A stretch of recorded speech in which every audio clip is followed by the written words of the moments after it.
je suis Joanne Van Haaf, lectrice, autrice et éditrice de romances. Et pour le 31 décembre, je vais préparer des sonhos de abóbora. Et sonhos sont des beignets portugais qu'on sert traditionnellement à Noël. Et comme j'aime passer Noël toute seule, je me réserve les rabanadas, qui est le pain perdu, pour le 24 décembre, c'est sacré. Et je garde les sonhos pour le 31 décembre. Et abóbora, c'est citrouille. Enfin, je ne sais pas faire la différence entre citrouille et potimarron et potiron. Je crois que citrouille c'est rond et potiron ou le potimarron c'est aplati. Je ne sais pas faire la différence, c'est des cucurbitacées. Donc voilà, it is what it is. Et pendant que je prépare les sonhos pour le 31 décembre, j'aimerais partager avec vous mes sonhos pour 2025 et pour les années à venir parce qu'en portugais, sonhos veut dire rêve. Donc, quelqu'un a eu la bonne idée d'appeler des beignets de rêve et c'était quelqu'un de gourmand. Et voilà, et une fois n'est pas coutume, il y aura du montage pour cet épisode parce que couper des cucurbitacées, les faire cuire, préparer la pâte, etc. Ça prend du temps et nobody got time for that. So, voilà. Je vais commencer par couper ces affaires-là pour faire cuire ces affaires-là. Et après, je parle de mes rêves pour 2025 et pour la suite.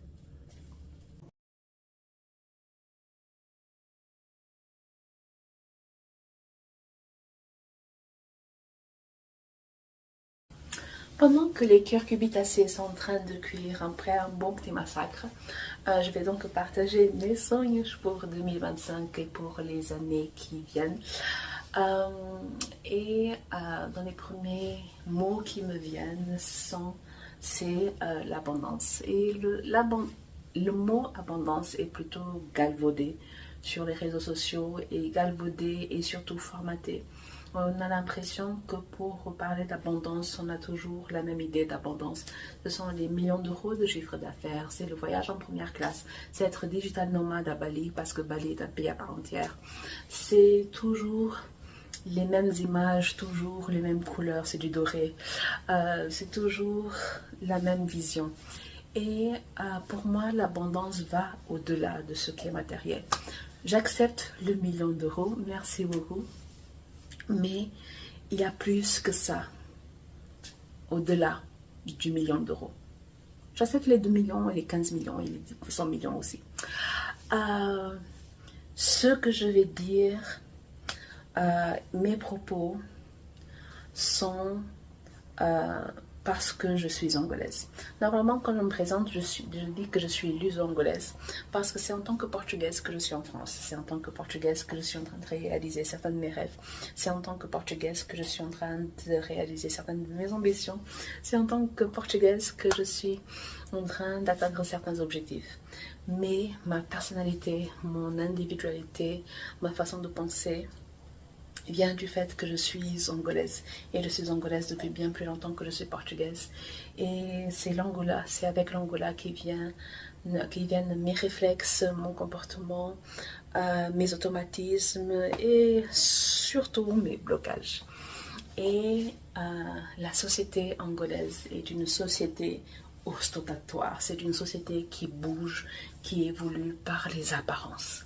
Et quand les mères se retrouvent, la première chose qu'elles parlent à propos de leurs enfants, c'est quels sont leurs postes, quels sont leurs salaires, quels sont leurs diplômes, dans quelles grandes universités ils ont fait leurs études. C'est ça qui les intéresse, c'est dans quelle maison, ils vivent, dans quel quartier ils vivent, c'est quoi qu'ils conduisent comme voiture. Et tout au bout de cette liste, c'est est-ce qu'ils sont heureux. C'est ça la société à l'angolaise. La société à l'angolaise, le succès à l'angolaise, c'est la grande voiture. Parce qu'en Angola, on roule surtout en tout-terrain. Donc, c'est quel type de tout-terrain déjà? Parce que tous les tout-terrains ne se valent pas. On veut les grandes voitures, les Lexus. On adore les Lexus en Angola. On veut les grandes voitures, on s'habille de grandes marques, on a les grandes maisons dans les bons quartiers, on voyage en première classe, on a classe à faire et on doit aller à Dubaï au moins une fois par an parce que sinon ça c'est pas bien. Il y a cette...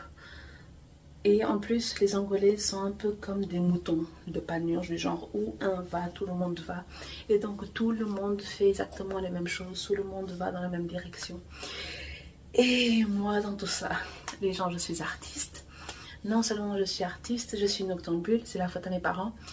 Et je n'ai jamais rêvé de travailler dans un bureau, je n'ai jamais rêvé d'avoir une carrière corporate, je n'ai jamais rêvé de me lever tous les jours de bonne heure, m'habiller en tailleur pour aller travailler, je n'ai jamais rêvé de gravir des échelons et de devenir madame la directrice. Et dans ma fratrie, on a des directrices, on a des directeurs, on a des diplomates. C'est tellement corporate dans ma propre fratrie et moi je suis là. En t-shirt, jean, bas jogging et basket parce que c'est ça l'abondance, c'est ça la vie que j'ai décidé de mener. Et c'est tellement bizarre, c'est tellement étrange de ne pas faire partie.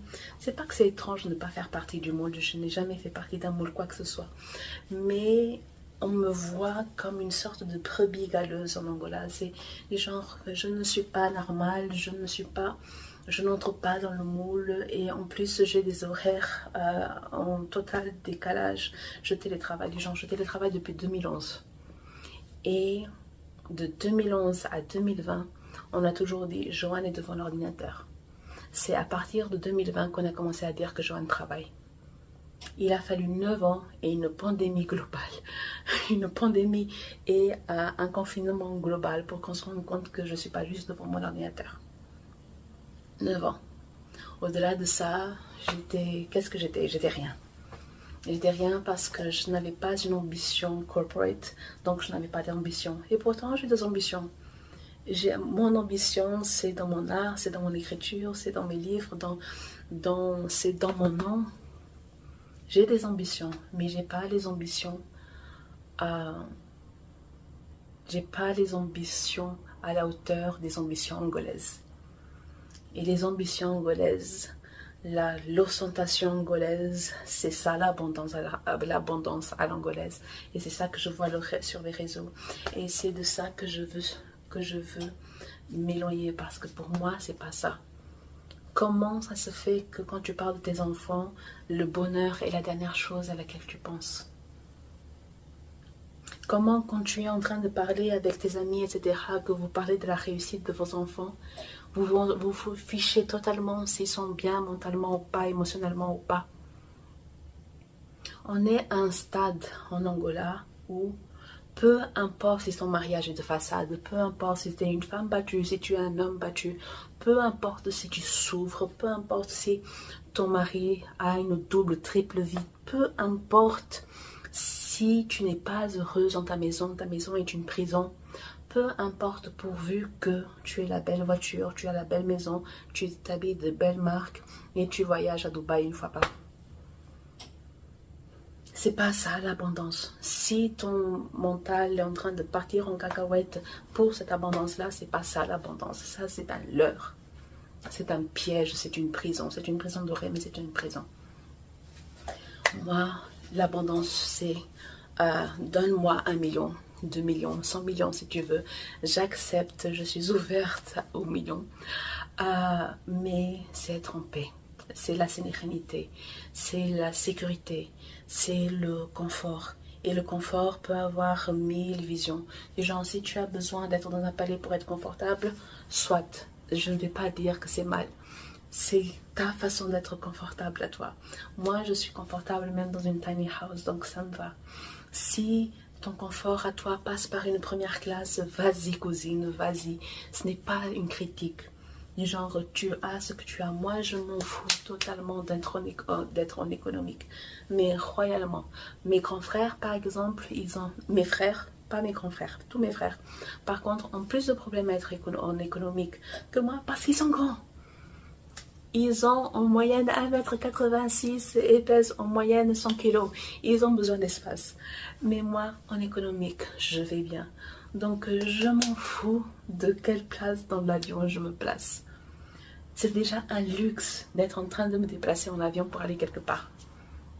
C'est déjà un privilège de pouvoir se coucher tous les jours, de fermer les yeux sans vouloir savoir ce qui se passe dans le monde. Ça fait plusieurs mois maintenant. Normalement, je regardais trois JT par jour, mais ça fait plusieurs mois que j'ai arrêté. Je n'allume pas la télé avant 21h parce que je n'ai pas envie de regarder ce qui se passe. Et ça, les gens, c'est un privilège, c'est un luxe. Ça veut dire que le monde n'est pas en train de vous tomber sur la tête. Ça veut dire que vous êtes en sécurité. Et je suis angolaise. Je suis née dans un pays communiste en guerre. Je suis une victime indirecte de la guerre parce que je ne suis pas née à la capitale, mais comme je vivais à la capitale sur la côte, on n'était pas touché par la guerre. On n'était pas menacé par les armes, par les mines, etc. Mais on était touché par les conséquences de la guerre. Le rationnement, la pénurie, le marché noir, on n'avait accès à rien. En plus, comme moi, j'étais une gamine extrêmement malade, mes traitements pouvaient me tuer parce que j'étais allergique à mes traitements. Mais on n'avait pas grand-chose pour me traiter, n'est-ce pas? Donc j'étais une victime des conséquences de la guerre. Je suis née dans un pays en guerre, mais ce n'était pas la guerre qui me mettait en danger, c'était les conséquences de cette guerre qui me mettaient en danger. Et le luxe que c'est de pouvoir éteindre la télé et me dire « je ne veux pas savoir de ce qui se passe dans le monde en ce moment ». Ça, les gens, c'est de l'abondance. Ça, les gens, c'est du privilège. Ça, les gens, ça veut dire qu'on est en sécurité. Pouvoir éteindre la télé, ne pas vouloir savoir de ce qui se passe dans le monde, me coucher en train de dire non, j'ai encore un toit par-dessus ma tête, je mange à ma faim, je suis en train de préparer des sandwichs et je suis au chaud et rien ne va se passer. Ça, les gens, c'est un privilège.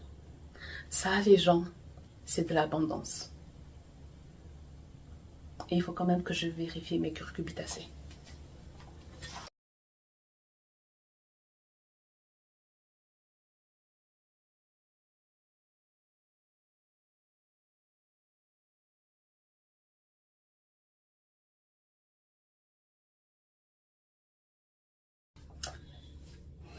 Je vais laisser refroidir un peu. Ensuite, je récupère la chair et je prépare mes beignets. Mais là, c'est trop chaud pour que je joue avec, donc passons à la suite. Dans mes rêves pour 2025 et les années qui suivent, je veux du succès. Et le succès vient avec l'abondance parce que je veux un succès artistique. Je veux que mon nom devienne une marque. Je veux que mon nom soit reconnu comme quelque chose de valeur, comme quelque chose qui compte. Je veux que mon nom soit synonyme d'émotion, soit synonyme de représentation, soit synonyme de diversité, soit synonyme d'évasion. Je veux que quand on pense à Joan van Haff, on pense à une romance moderne, à une romance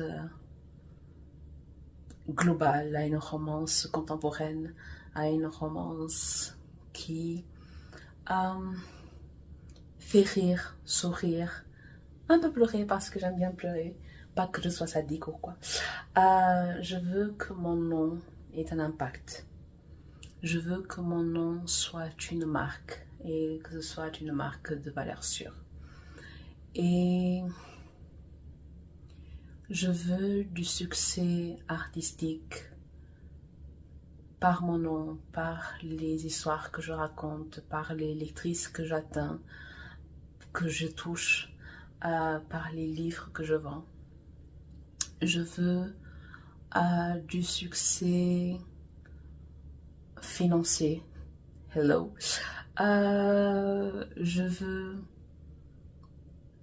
que mon succès vienne de mon nom. Je veux vendre des millions. Je veux vendre des millions de livres. Je veux conquérir la France, la francophonie et le monde, une romance à la fois. Je veux du succès, un succès qui soit palpable, que ce soit en voyant mes livres dans des librairies, en voyant des livres au supermarché, dans les gares et les aéroports. Et ça, c'est quelque chose que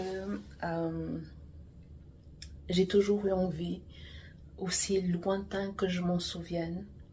J'ai toujours voulu que mes livres soient dans les aéroports et dans les gares parce que la majeure partie de ma vie, de mon existence, quand j'achetais des livres papier, c'était dans les gares, c'était dans les aéroports. Quand je suis en train d'attendre un train, quand je suis en train d'attendre un vol, je regarde toujours ce qu'il y a en relais. Et pourtant, je suis une lectrice 100% digitale. Mais je passe 5-10 minutes en train de regarder les couvertures, en train de regarder ce qui sort, en train de regarder les meilleures ventes. Et je veux faire partie de ces plateaux-là. Qu'est-ce que je voudrais d'autre?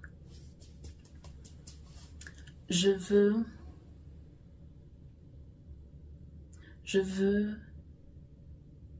que mes histoires soient adaptées à l'écran. Et ça peut être cinéma, ça peut être série, ça peut être dessin animé.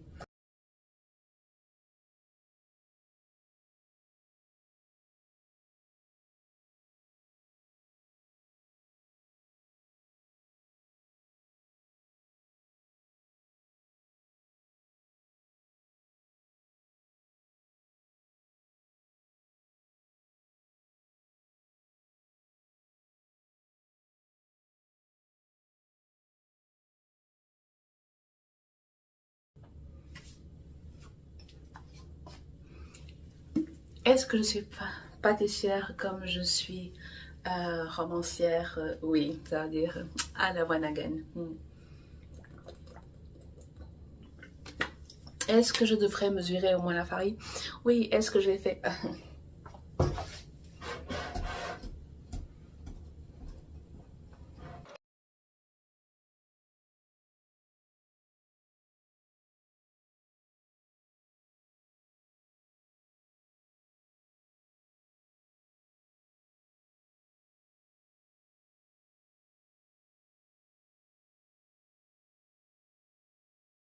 Donc, il y a une dizaine de desserts de Noël et je crois que la majorité est frite. Donc, j'ai ma pâte à beignet, bien orange, bien jolie. Et c'est ça qu'on appelle l'appareil? J'en ai aucune idée. Donc, on va voir ce que ça donne.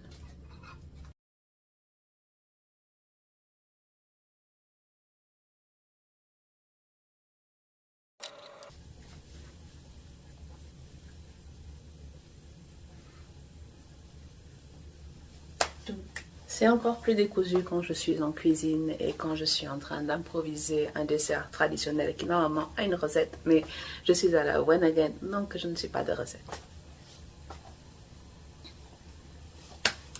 Alors, je vais essayer de rewind, de rembobiner cette affaire-là. Et donc, ce que je veux pour 2025 et pour les années à venir, du succès, le succès de mon nom, le succès de mes livres. Je veux que mes livres touchent ces lectrices. Je veux que mes livres fassent rire, fassent sourire, fassent un chouïa larmoyer. Je veux que les personnes qui lisent mes histoires ressentent un peu de toutes les émotions et qui s'évadent, qui découvrent de nouvelles cultures, de nouvelles cuisines, parce que la mangeaille, c'est la vie. Je veux que les personnes qui me lisent soient plus curieuses du monde qui les entoure et qui rêvent de leur propre grande histoire, parce que j'écris des histoires d'amour et d'amitié avec des personnages de tous les jours, de tous les horizons, des personnages qu'on croise dans la rue. Et maintenant que j'y pense, et ça a pas mal à voir avec ce que moi je pense de la sacro-sainte abondance, de ce que je pense de la culture du succès à l'angolaise ou du succès qu'on vante sur les réseaux sociaux. On n'a pas besoin d'être millionnaire pour vivre nos plus belles histoires d'amour. Ce qui me fait rêver, c'est le fait que ma vie pourrait changer juste avec un voisin. Ma vie pourrait changer juste parce que je suis en train de monter dans un tramway. Ma vie pourrait changer parce que je suis à la MAP ou au supermarché. C'est ça qui me fait rêver, pas des possibilités que je sois dans un jet privé. Ce qui, soyons très honnêtes, ce n'est pas régulier cette affaire.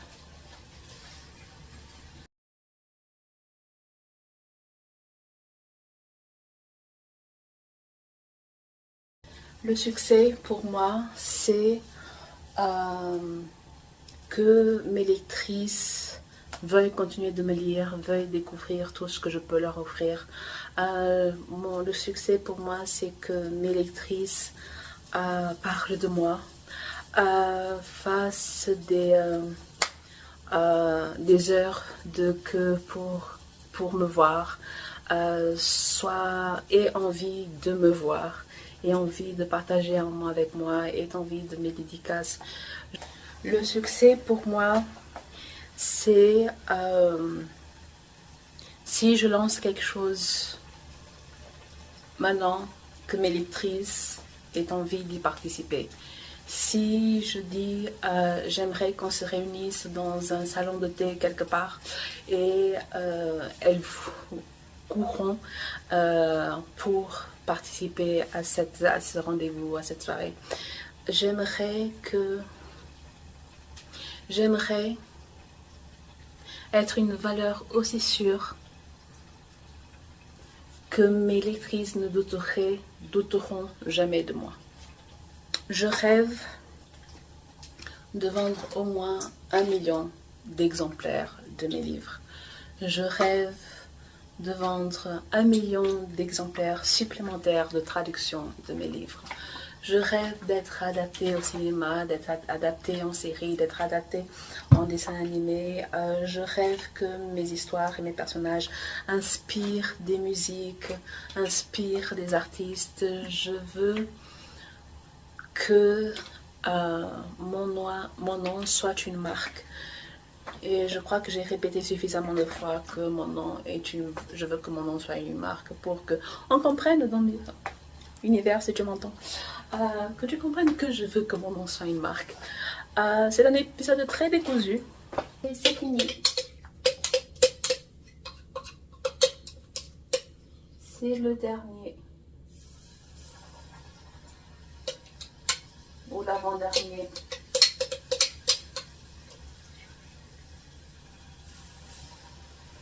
It's done. Il est temps que je me lance.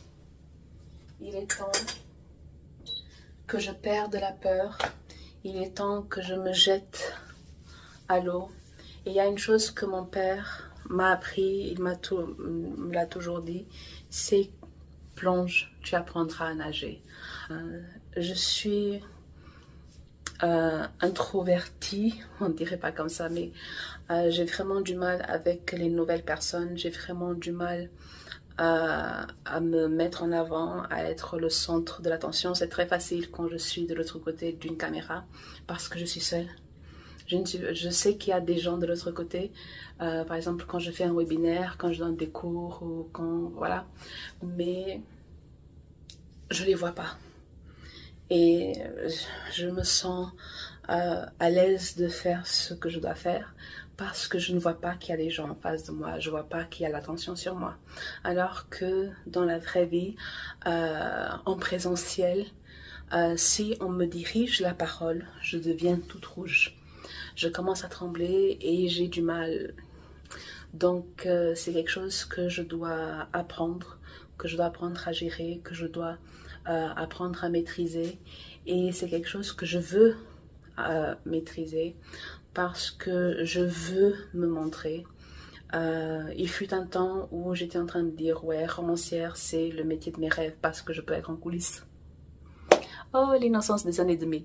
Je pourrais être en coulisses, dans l'ombre et la maison d'édition ferait le job à ma place.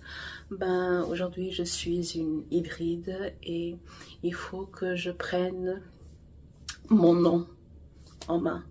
Il faut que je prenne charge, que je prenne l'initiative autour de mon nom parce que c'est mon nom. C'est mon nom sur la couverture et ce n'est pas un pseudo, c'est mon vrai nom qui est sur la couverture. C'est mon vrai nom, c'est le nom que mon père a choisi pour moi. Et il est extrêmement important pour moi, donc je veux le faire briller. Pour 2025, au-delà de l'abondance, au-delà du succès, au-delà des horizons que je vais ouvrir, au-delà de la notoriété que je veux créer pour moi, pour mon nom, il faut que je perde la peur. Parce que je suis une fille terrifiée. Bon, une fille, je suis une femme. J'ai 42 ans, mais je suis une femme terrifiée et il faut que je dépasse tout ça.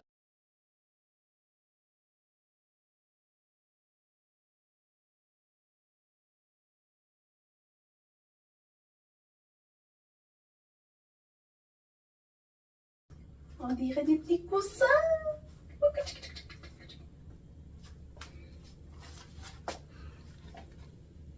On dirait des petits coussins. C'est chaud, oui.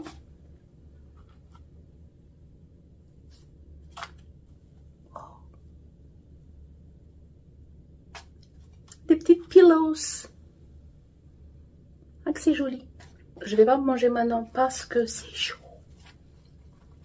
C'est chaud. Regarde, c'est déjà mignon.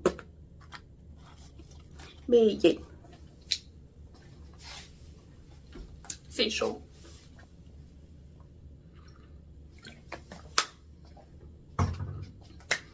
Je ne souhaite pour 2025, 2026, jusqu'à 2030, jusqu'à 2100, je ne souhaite de l'abondance, une abondance qui me corresponde. Si vous voulez voyager en première classe et aller à Dubaï 2 fois par an, faites ce qui bon vous semble.